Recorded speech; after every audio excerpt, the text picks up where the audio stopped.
Hi, today I'm going to talk about the UI of one of my favorite games, the Fallout series. Specifically, I'm going to talk about Fallout 3, New Vegas, and Fallout 4. I really like all three games, but my favorite of all is New Vegas. And now, let's get to the video. Title and settings. Here we can see the Fallout 3 title screen. It's quite simple with a text in a list on the right side of the screen. In the settings, in the gameplay, we can change the difficulty and turn save modes on or off. In the display, there's a somewhat unique Fallout style button for increasing brightness, which you can see in this game as in New Vegas. Another cool thing is that we can change the color of the HUD and the Pip-Boy. On the loading screen, we can see a lot of information that changes as the game progresses, but it always includes your level, a game tip, and your current mission. Howdy, partner! The title screen for Fallout New Vegas is exactly the same as that of Fallout 3. The games were released very close. In settings, it's very similar to Fallout 3, but with a few extra features, such as the gameplay, where you can adjust the kill cam and other settings. The display still has the characteristic brightness sliders from the Fallout 3, but everything else remains the same. The New Vegas loading screen shows this roulette wheel spinning in the middle, a background photo that changes over time, and a hint or something about the game above. Now, in Fallout 4, we will see some pretty big changes in the UI. Many of them are positive, adding many things and improving others. On the title screen, we can see a big change from the old games, with a video background and a list menu on the left, and also a fixed advertisement on the right. In the settings, we see new types of buttons, sliders, and when selecting the difficulty, it gives a brief description of what the difficulty level will do to the game, and we also adjust the HUD and Pip-Boy, but now with more freedom. For example, adjusting the HUD's opacity. The loading screen became much more interesting with a 3D model of some monster or weapon spinning. Your character level with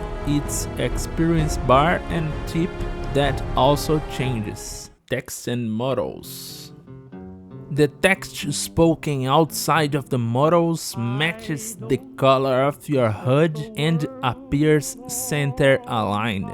Now, speaking of the main texts in Fallout 3, their readability was always very good. When you clicked to talk to a character, a model appeared with black opacity and the color of the HUD, making it readable in any situation, and the name of the character speaking always appeared on the right side. Text models with choices also follow the same pattern as normal text, except that now when you hover your mouse over an option, a rectangle appears around it. The same thing happens with confirmation models. Here we can see a contextual button that appears in certain places you can open. When you press the button, your items appear in a list on the left and on the right the name of what you opened along with its contents. Below you have the options to take all or exit. Here we can see one of the few interactions where you can type something into a model. Howdy, partner! The character dialogue you use with NPCs is the same as in Fallout 3. We also have limited opportunities for interactions in this game, and here you can type something as well. The game models are the same as in Fallout 3. In New Vegas, we have a hardcore mode, a new feature that greatly increases the game's difficulty and is recommended for advanced players. In New Vegas, we have the same contextual button with the things you can open in Fallout 3.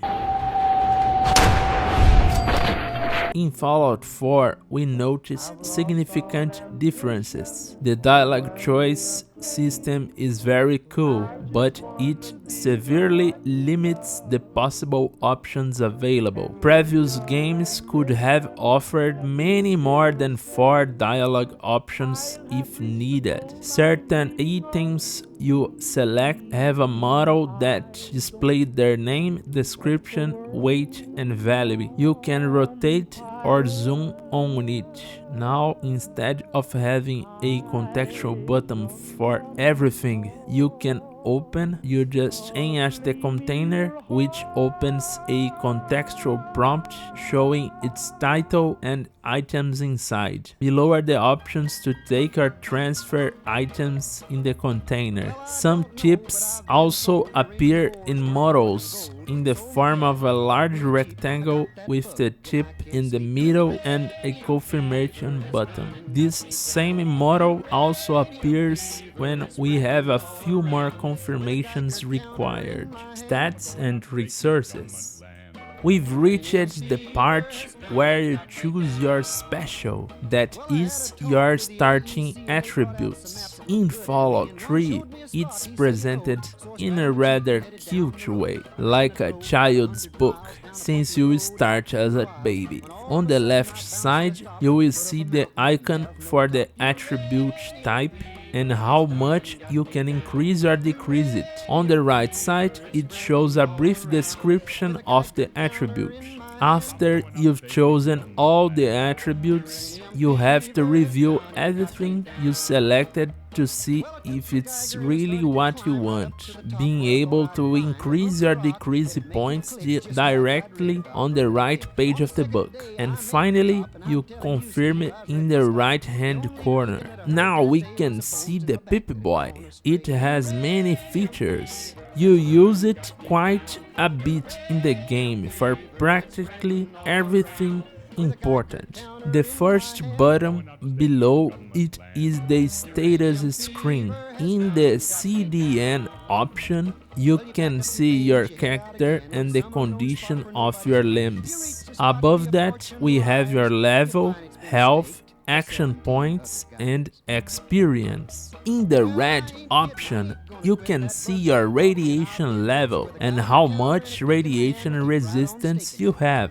The EFF option shows the effect of items that are active on you, such as something that increases damage or resistance. On the special screen, you will find all your attributes along with your name, level, photo, and description. On the skills screen, you will see several more specific types of attributes, each with a name, level, picture, and description. Remember that all of these directly affect your gameplay, even creating new possible interactions with people and objects. On the perks screen, you will see perks you choose to acquire as you level up your skills. Here you can see their name, picture, and description. If needed, you can scroll down to read the rest of the perks information. On the general screen, we have some information about things you've already done in the game, even showing a picture of your reputation level in the game.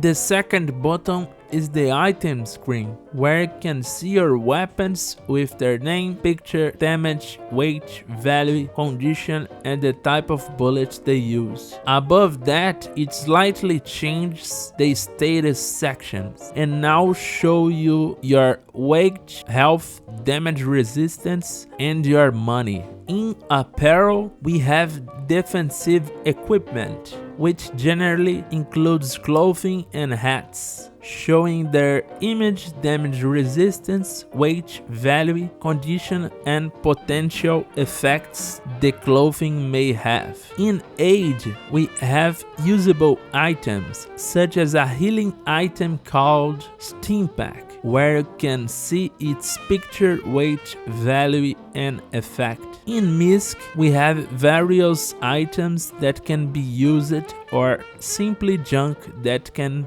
be picked up. When you select one, you will see its picture, weight, and value. Finally, we have the ammunition, which display its name, photo, weight, value with the quantities indicated next to the name. Howdy, partner. In Fallout New Vegas, the beginning is completely different from Fallout 3. Here you go to an old machine called Vit-O-Matic Vigor Tester to select your initial attributes. This machine has a funny feature where you can choose between 1 and 10 for your attribute level. For example, in this picture, 10 means you're an eagle with the telescope and 1 means you're a death bat. All attributes have this kind of humor. On the right, you will find the attribute name, your picture, points you can add, and its description. The Pip-Boy in New Vegas is practically identical to the one in Fallout 3, with only a few differences. In terms of status, special, skills, perks, and general, they are all the same as in Fallout 3. In the items section under the weapons tab, some weapons now have attribute requirements to be used. For example, in the image, you must have at least 3 strength to use the weapon. In the apparel tab, we also see something new. It indicates whether the armor is light or heavy. In the age, MISC, and ammo tabs, things remain the same. We've arrived at Fallout 4, and here we have some new changes. In the special section, they appear in list format. To increase or decrease them, simply click the arrows. Clicking on an attribute will show its animation, description, and below the available points. Finally, below you can reset or accept. The skill tree has completely changed in this game. Now we have this section with pictures of the skills showing each path, its level, name, and description. Now we have some changes and new features to the Pip-Boy in Fallout 4. Here we can see the current weapon damage and next to it the physical and energy defenses. Below that is your name, experience bar, health, and action points. Now the radiation meter is on the right, integrated into the Pip-Boy. We no longer have the buttons below Pip-Boy to change sessions. Now you have them from the side using the character's finger. The special tab is the same as in other Fallout games. In the perks section, it also remains the same, with the addition that you can now pick up certain magazines throughout the game world that give perks, and each magazine is indicated by a star below the perks picture. In this example, he has 2 magazines. Now we come to the inventory. It resembles the one from older games, but now it has more information about the weapon. Now you have the information on damage, bullet type, age of fire, range, accuracy, weight, and value. Below we can see the character's weight,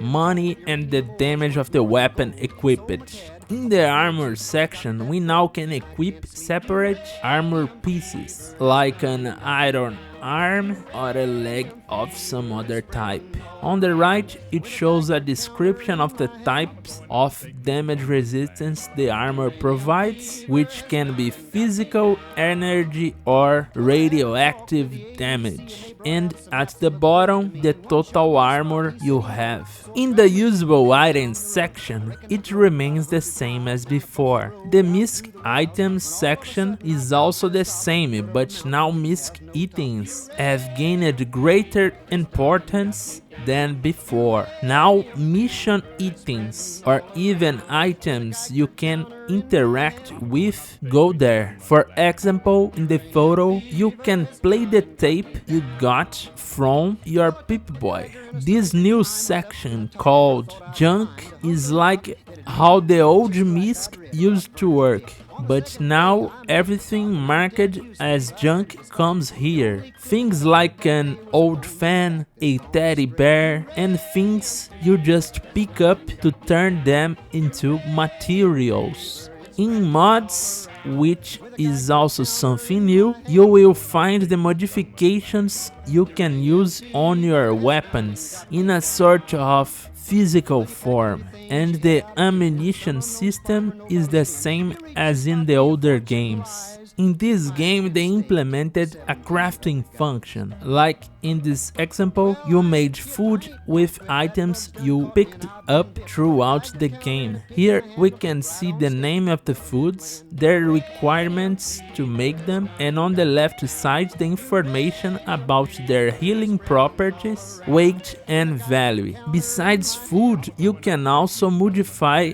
your weapons, increasing their damage among other things. The weapon crafting interface is very similar to that of the food, and when you click to make a modification, a modal opens showing the materials and asking if you really want to do that. When you remove a modification or simply replace it with another, the item goes to the mods tab, which is why I said that's where it's physically located. And lastly, regarding the new features in this game, you can build things like walls, houses, power generators, lights, and even settlements. The sky is the limit. I'm not a big fan of this, but for those who enjoy it, it's in the game.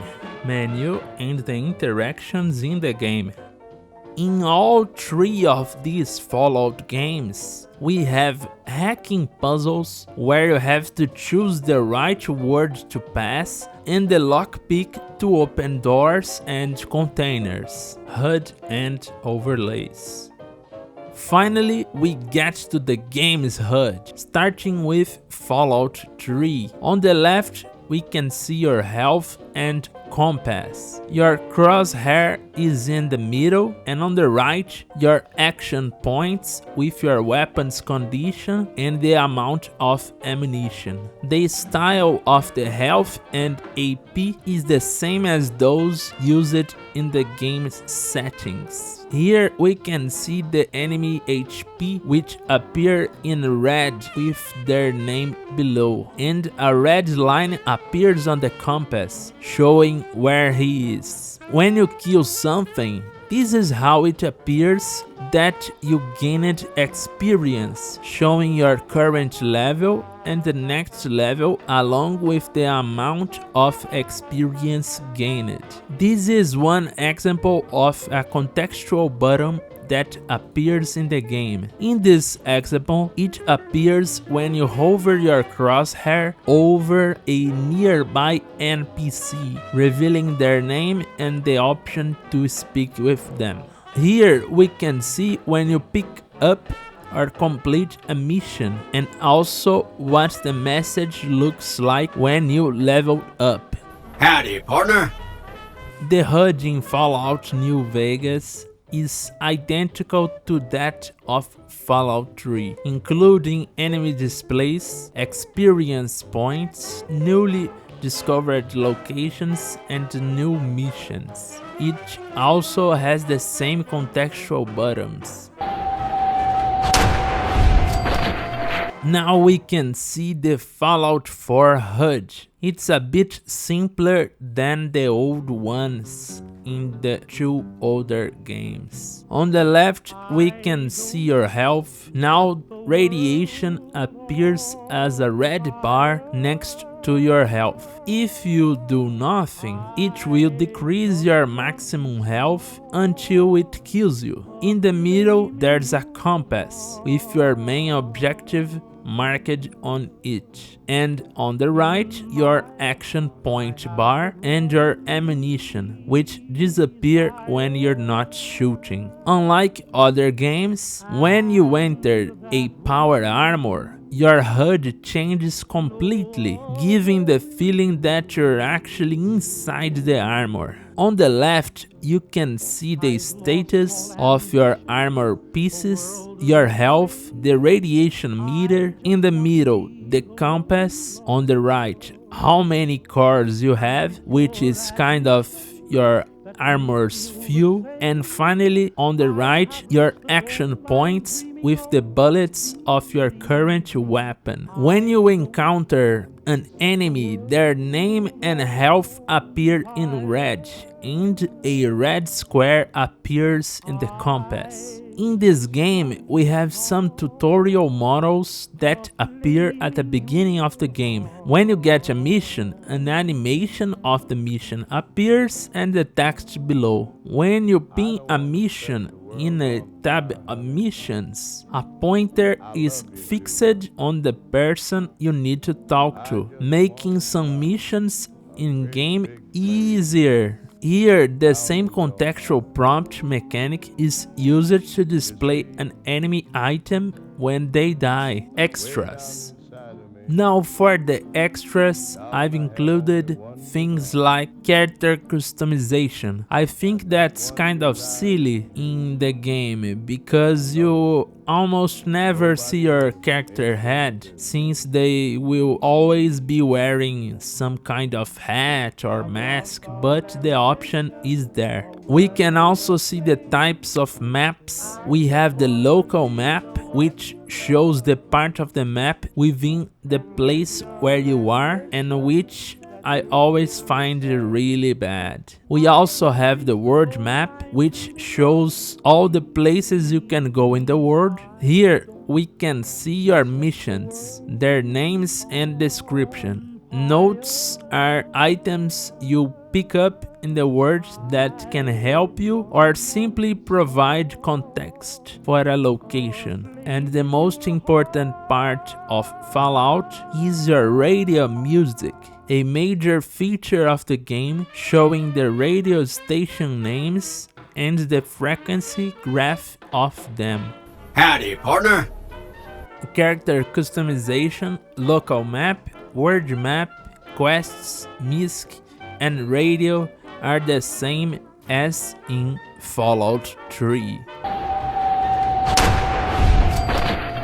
Fallout 4 character customization is more complete, but again, I find it somewhat pointless. Although you can do some bizarre things if you want. But there is one cool thing: you can choose to play as a male or female protagonist, even changing your character's voice. You can also change how muscular, fat or thin your character is. But again, it's all aesthetic. The quests are still the same as in the old games. In the Workshops tab, you can see the settlements you've created across the map and their status. In the Stats tab, you can see your achievements in the game in more detail. It remembers how older games displayed your reputation. The world and local maps remain the same as the old games. On the radio, it's almost the same, but now the character's finger physically moves down to activate a different button on the Pip-Boy to control the radio stations. Don't forget to like and subscribe. Thanks!